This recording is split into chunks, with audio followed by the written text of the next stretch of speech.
অনুরাগ ছোঁয়া ধারাবাহিকের আগামী পর্বে আমরা দেখতে পাবো ভ্যালেন্টাইন্স ডেতে ইরা সূর্যকে তার ভালোবাসার মানুষের কাছে ফিরিয়ে এনে দীপা সূর্যকে আবারও এক করলো। হ্যাঁ বন্ধুরা, আমরা এমনটাই দেখতে পাবো অনুরাগ ছোঁয়া ধারাবাহিকের আগামী পর্বগুলোতে।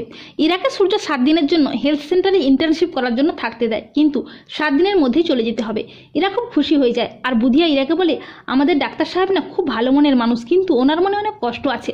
তখন ইরা বলে, এই 7 দিনের মধ্যে ওনার কষ্টের কারণটা জেনে ওনার মুখে আমি হাসি ফোটাবই। এরপর আসে সেই স্পেশাল দিন, ভ্যালেন্টাইন্স ডে, ভালোবাসার দিন। সূর্য একা বসে বসে মন খারাপ করে দীপার কথা ভাবতে থাকে। সূর্য মনে মনে ভাবে, দীপা, এবারের ভ্যালেন্টাইন্স ডেতেও তোমার থেকে আমি কত দূরে, আমার কাছে কোনো উপায় নেই দীপা, এটা আমাদের ভাগ্যের পরিহাস, তুমি তোমার জীবন নতুন করে শুরু করো। আর ঠিক তখনই ইরা এসে সূর্যকে একটা গোলাপ দিয়ে বলে, কালকে তো ভ্যালেন্টাইন্স ডে, আপনি আমার সাথে কফি শপে যাবেন? তখন সূর্য প্রচন্ড খেপে গিয়ে গোলাপটা ছুঁড়ে ফেলে দেয়। এরপর সূর্য যখন থাকে না, তখন ইরা সূর্যের ঘরে গিয়ে সূর্যের একটা ডায়েরি পায়।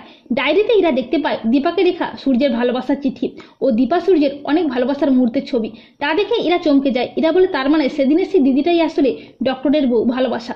ইরা সূর্যের কষ্ট বুঝতে পারে, আর মনে মনে ভাবে, আর আপনাদের এভাবে কষ্ট পেতে দেব না, এই ভ্যালেন্টাইন্স ডেতেই আপনারা আবারও এক হবেন।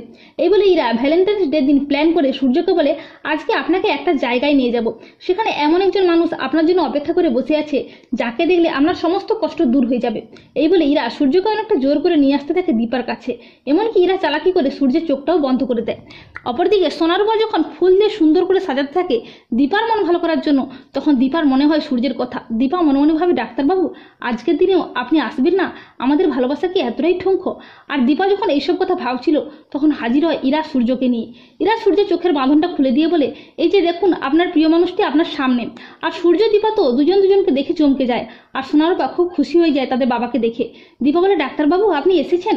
এই বলে দীপা সূর্যকে জড়িয়ে ধরে, আর সূর্য দীপার হাতে লাল গোলাপটা দিয়ে বলে, দীপা, আজকের দিনে চাইলেও আমি তোমার থেকে দূরে থাকতে পারিনি, তোমাকে আমি খুব ভালোবাসি দীপা, তুমি আমাকে ক্ষমা করে দাও। আর ইরা দু চোখ ভরে দেখতে থাকে সূর্য দীপাকে, আর বলে, এটাই আসল ভালোবাসা, কোনো খাদ নেই। তো বন্ধুরা, তোমরা এটাই চাও তো যে ইরাই যেন ভালোবাসার দিনে সূর্যকে দীপার কাছে ফিরিয়ে এনে সূর্য দীপাকে আবারও কাছাকাছি আনতে পারে?